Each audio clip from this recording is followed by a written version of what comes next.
I was everyone's favorite morning radio personality. Then I got kidnapped.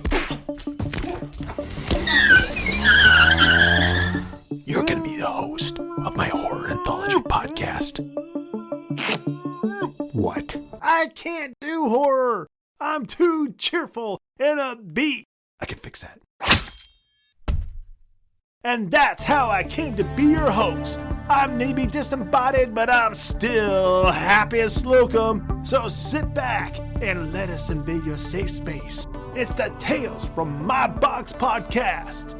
Discretion is advised.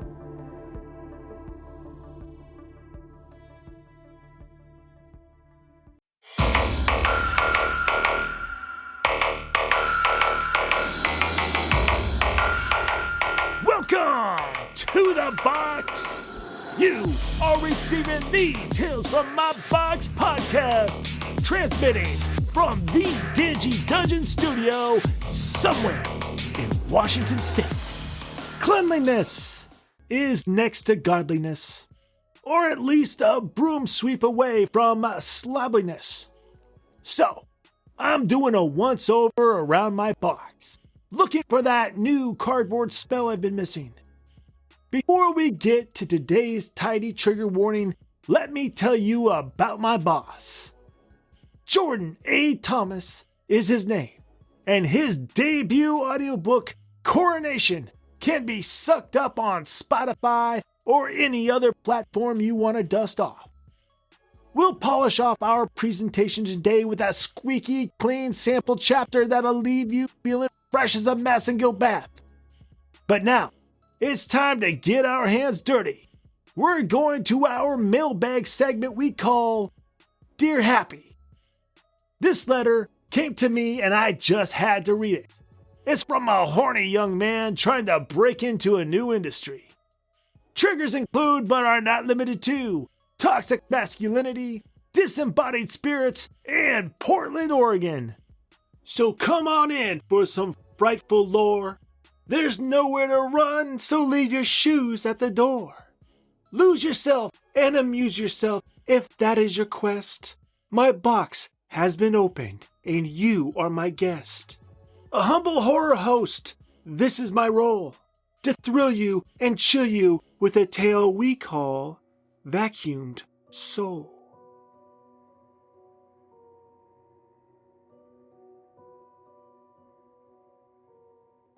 Dear Happy, recently I had the strangest thing happen to me. I think I experienced what is called a hypnagogic hallucination, or waking dream. I had answered an ad in the local want ads. Maintenance technician wanted. Will train. The instructions were clear. There would be an open interview at 6 p.m. Tuesday night at 5150 Paper Street, just off the main highway. And there I was, standing in a cramped storage space with 12 other applicants listening to a cheesy wannabe cult leader who dubbed himself the instructor. I was unemployed, broke, and my girlfriend had just broken up with me. But I still had enough self-esteem to not listen to this hoser spewing his get-rich-quick nonsense about making a fortune selling vacuum cleaners door to door. The shameless twat even wrote himself a check for $10,000 and showed it to us as if it were proof of his success. I was looking for a good spot to walk out when I noticed 4 smoking hot ladies in the room digging what this cheese dick had to say. So I stuck around for the rest of the presentation.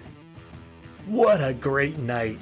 I talked to each of the 4 ladies and they all gave me some play. The next day, we were all supposed to meet up at the shop and canvass several neighborhoods in the area. The game was to go door to door and offer people an entry for a free carpet cleaning in exchange for their contact information. Everyone wins, of course, and the free carpet clean isn't a free carpet cleaning as much as it is a demonstration of the vacuum cleaner we plan to sell them. The whole thing made me feel dirty, but I was horny and okay with feeling dirty. The instructor sent me on a canvassing expedition with a couple of loser dudes and 2 middle-aged married women. When we got to a large neighborhood of new construction, my losers club decided to split up to cover more ground. This was fine by me. The canvassing experience was mixed. Got a door slammed in my face, got a cracked out housewife that was very eager to win something of value. I turned down a cul-de-sac lined with houses in various states of finish. I was sick of canvassing and was ready to call it when I zeroed in on a thick patch of trees with a dirt driveway running through the middle at the end of the cul-de-sac. It looked very out of place in this pristine neighborhood of 7-figure homes. I got curious and wandered down to the dilapidated mailbox at the tree line. The single word, nobody, written in crumbling sticker stencils, lined the rusted-out metal mailbox. I don't know why I had to see the house, but I started past the threshold of the tree line and up the dirt road. The world around darkened immediately as the thick of the trees choked out the sun. Something smelled dead, like still water rot. I continued until I came to a tiny, run-down, single-wide trailer with a half-collapsed roof and boarded-up windows. I really didn't need to be here. Nobody living in this place had $1,000 to spend on a vacuum. I turned away from the old shanty trailer when the crusty voice of an elderly woman shouted out, "What do you want?" I turned slowly to meet nobody. A plump raisin of a woman wrapped in an old brown shawl and wearing the permanent frown that must have stuck to her face early in life. I stammered, trying to think of a polite way to get out of further conversation. I apologized and told her I had made a mistake.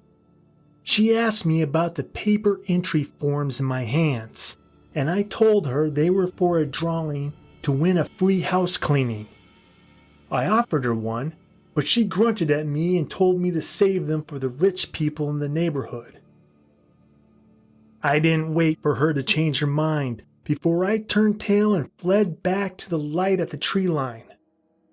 I could hear her bellow at me all the way to the mailbox, an incoherent rant about my soul being in danger and how the people I worked for were plotting to suck the spirit out of me and leave me an empty shell. I could see how doing this day in and day out for years could leave someone a little hollow. One day of canvassing was enough for me. I went back to the shop to tell the instructor I quit, when the finest of his ladies approached me and said hello. I nicknamed her the Elf Princess because she looked like that girl from that movie about the ring, the wizard, and funky eyeball. I got a boner instantly, and I had to adjust my junk with my hand in my pocket.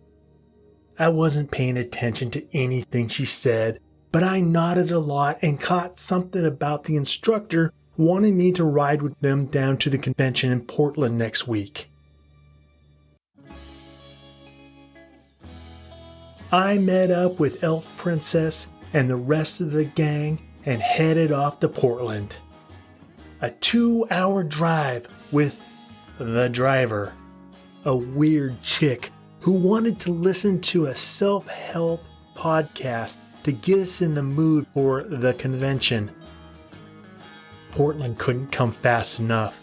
By the time we pulled into the parking lot, I was so weirded out by the shit I heard on that podcast, I was ready to hitchhike back home.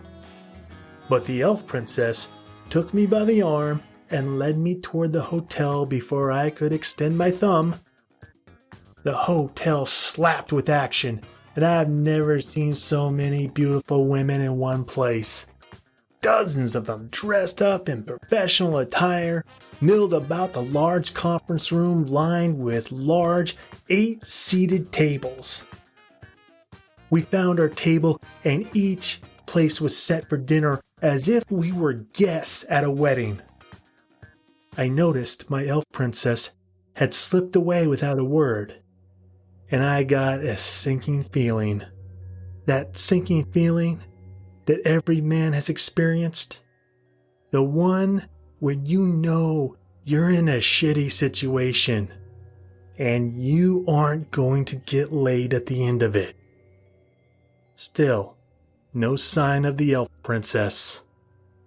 No way was I coming in here and getting a free meal without having to sit through some bullshit. Sure enough, the bullshit started flying. They brought out an old Polish immigrant to testify how selling vacuum cleaners had changed his life.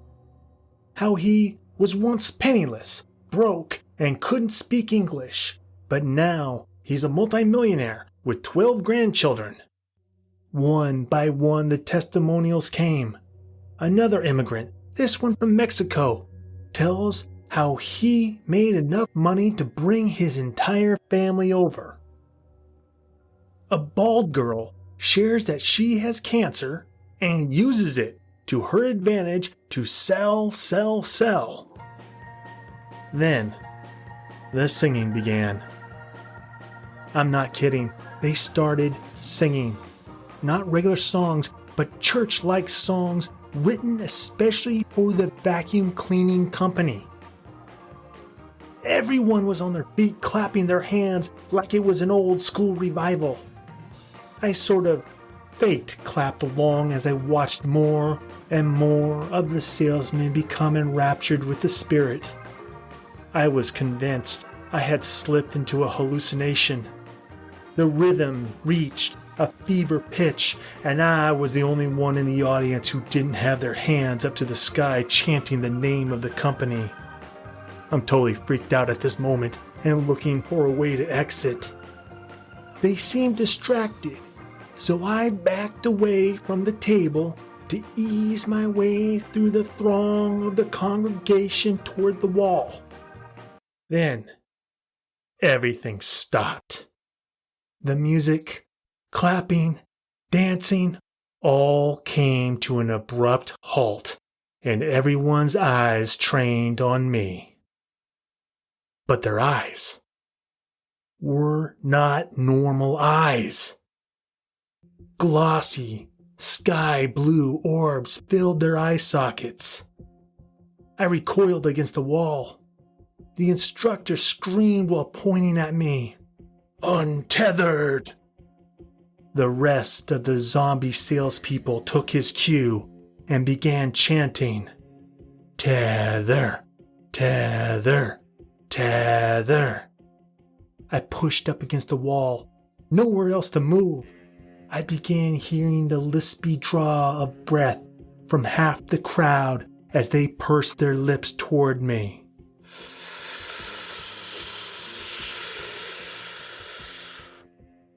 The other half the crowd chanted, Tether, tether, tether.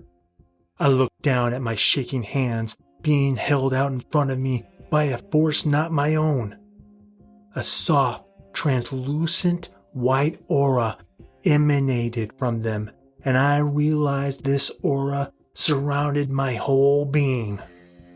My aura stretched away from my fingertips out toward the tightening crowd who continued to chant and draw in their breath as if trying to suck the soul right out of me. That's what they were doing. That was the plan all along, the reason I'm here. They were trying to take my soul and tether it to themselves. The aura began to stretch out away from my face. My vision blurred. Tether, tether, tether. They'll leave you an empty shell. The raisin lady's words flashed in my mind, and I screamed. I had to fight. Somehow, some way. I summoned my will, and I clenched my butt cheeks tight. I don't know why I clenched my butt cheeks. I've never had to reel in my soul before, and that just seemed like the way to do it. My soul belongs to me, I testified. It was a declaration. I don't know how I did this. To this day, it's the strangest sensation I've ever felt. But I pulled my soul away from the crazy cultist and snapped it back into my own body. It felt the same as snatching your arm back away from someone who grabbed it. I scanned the circle around me. The other poor newbie schmucks were still having their souls sucked from them. I screamed, "Fight it! They can't take it from you if you don't let them!" I grabbed the hand of a hot chick I didn't know and tried to pull her away, but her soul tore right out of her body as I did it. The hot chick laid still on the floor in front of me. I looked up. Her poor, sexy soul split through the crowd, feeding the hungry mob. I glanced down, and she had the same cold orb eyes as the rest of the cult. She began drawing in her breath through pursed lips pointed at me.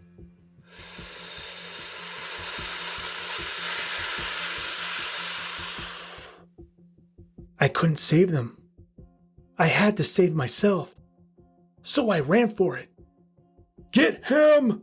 yelled the instructor as I slid feet first over a table filled with dinner dishes. One of his Orbeez tore away from the crowd and charged me. I pulled a flower vase off of one of the tables and smashed him over the head with it. It didn't faze him. What happened next is a little blurry.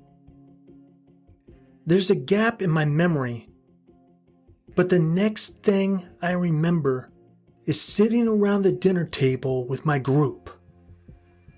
Dinner was served. Chicken cordon bleu with asparagus and garlic mashed potatoes. It was delicious. My elf princess sat by my side with her hand on my leg.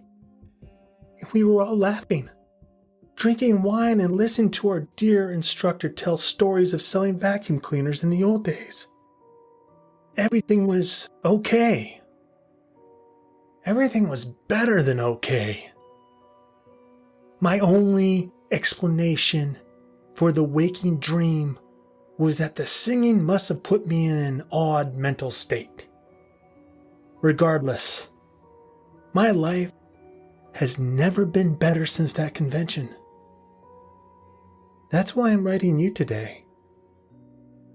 As a thank you for listening to my story, I have chosen you to receive a free carpet cleaning.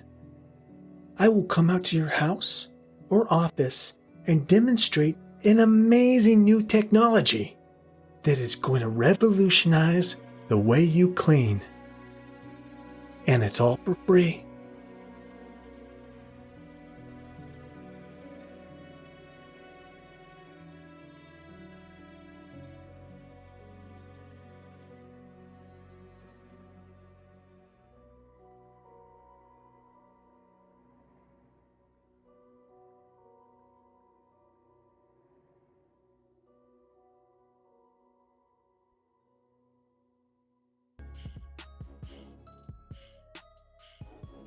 So, what do you think? He seems legit to me. I love anything that's free. I'm gonna call him up and have him vac out this studio. Maybe he'll bring some of them ladies along with him. I know, you're worried about my soul. But Take my word, I would trade that old thing for just one day with my old body. Or just an hour with one appendage in particular. That's it for me. Stay tuned for the sample chapter from Jordan A. Thomas's coronation. Next episode is going to be dark. So, have your therapist on standby. Until next time, don't open the box.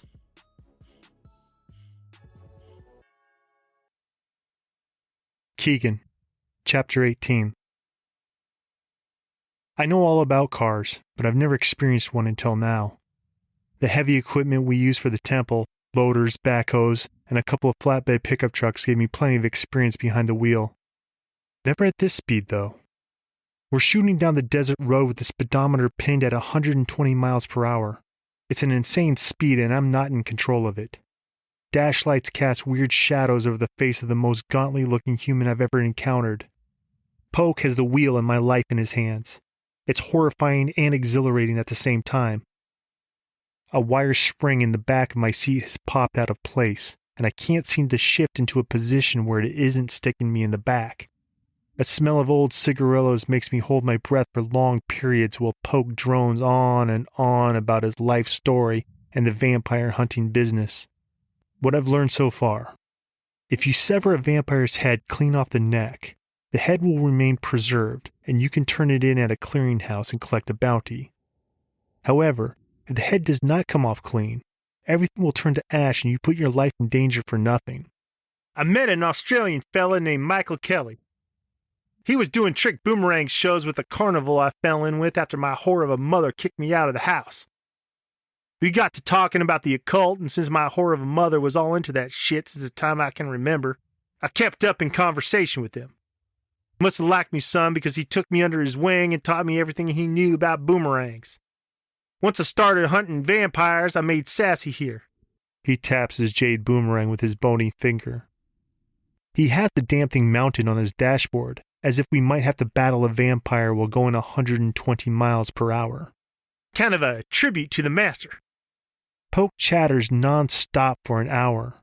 The calf muscles in my leg begin to cramp up from the nervous contractions I'm making. We can see maybe 20 feet in front of us. Anything appearing in the road becomes instant death. But Poke seems unfazed by it all. He keeps talking and talking. I rode solo for a long time until I met my wife, Trudy Mayflower, the love of my life. We were both trying to collect the bounty on Adam Silverspike. He was a famous first-generation ghoulie, older than the Bible. Silverspike was about to split my dome with some ancient battle axe when Trudy came up behind him and rolled his head. Saved my life. We never left each other's side until the day she died. He's making me think of Lexi right now. We spent all our lives together, and when it came down to it, she'd rather stay in our little village and die than run off with me. I'll get over her. Plenty of girls my age in the city of Provo. That's where Poke says we're going to turn in the bounty on the Sentinel's head. My love is vengeance now. Went off and got hooked up with some junkies in Seattle. Got myself a blood disease that'll ash up even the most purebred creature of the night. Poke adopted vampire hunting as his life's calling one day on the set of Battle in the Bush, a B-grade movie about Australian cowboys. The film crew turned into a bunch of hungry vampires and began snacking on all the pretty actors during the film's wrap party. Poke made it out with 5 heads and a new career. Or so he says. Where are we going? I ask. Poke shuts up. He stops gabbing on a dime. I wish I had asked an hour ago. My appreciation for his silence lasts a couple of minutes before it gets creepy. I look over at him, and he smiles at me. We're going to see that pretty face of yours in action, he tells me. I hope I'm wrong about his meaning. A flash of a human form out the corner of my eye, and in a split second, he's clipped off the passenger side corner of the van. Poke keeps the gas pedal down without a second thought to the person he just hit. I look up in the rearview mirror and watch as the guy laying in the road gets to his feet and starts walking down the road as if nothing happened. He's dead already, kid. Don't give him a second thought. There are plenty of them waiting for you. As the words leave his lips, another figure appears off the side of the road and pokes headlights. We shoot past him. Even at high speed, I'm able to see the dead look on his face. Vampires? I ask. Mongrels. Vampire breeding has to this point in history been selective. Humans with a very particular genetic coding were considered candidates. You just saw what happens when a human without the vampire gene gets turned. Someone I know is building an army of them. What does that have to do with me? I inquire. You are going to fight them, he informs me. A mob of mongrel vampires appears in the roadway at the edge of Poke's headlights. He lets his foot off the gas, but it's too late to keep us from slamming into the crowd. The cracking of bones on the tires and thudding of bodies hitting the side of the van create an unnatural rhythm. Poke hangs onto the steering wheel as the bodies veer us from one side of the road to the other. He lets out a howl of laughter as a vampire dressed in a three-piece suit disappears under his tire. You want to know how my old man taught me how to swim? No, I say. Cocksucker took me out to the lake and walked me to the end of the dock. He looks down at me and tells me to kick if I want to live. The van skids to a stop, and the writhing vampires engulf us, well aware of our presence. What does that mean? I blurt out as a once attractive woman in tattered clothes bares her fangs at me through the window. I know. I mean, who says that to a kid? Long story short, he tossed my ass in. And I swear I ain't shitting you here. I went out of body. Like I could see myself drowning in the nasty water with the algae and the fish shit. But I could hear my old man's voice yelling at me through the water. Kick! Kick! Kick! I'm listening, but I'm fixed on a long-haired Asian vampire smashing his fist into the windows far too many times to leave his hand intact. What you getting at, sir? I don't want to know the answer. He reaches over and grabs Sassy off the dashboard with a wild gleam in his eyes and a giddy chuckle in his speech. Kick or die, buckwheat! I see him hit the electric window controls on the driver's side console. Stop! Don't! Are you crazy? The window retracts, and I'm stabbing vampires before it's halfway down. Why are you doing this? I yell. I'm terrified. For the first time in my life, survival is in question. Shut up and kick! He claps back. No choice. Right foot back to my chest as I pivot in my seat and kick the door with everything I've got. The door flies open. I'm out of the van and striking faster than a bad memory. Nothing else matters at this moment. In my zone, practicing my religion. Working. Haven't felt like this since... I can't remember. Got a task. Kill vamps. Apply my systematic method of obliteration upon their punk asses. I'm swatting heads off the undead like it's a new dance craze.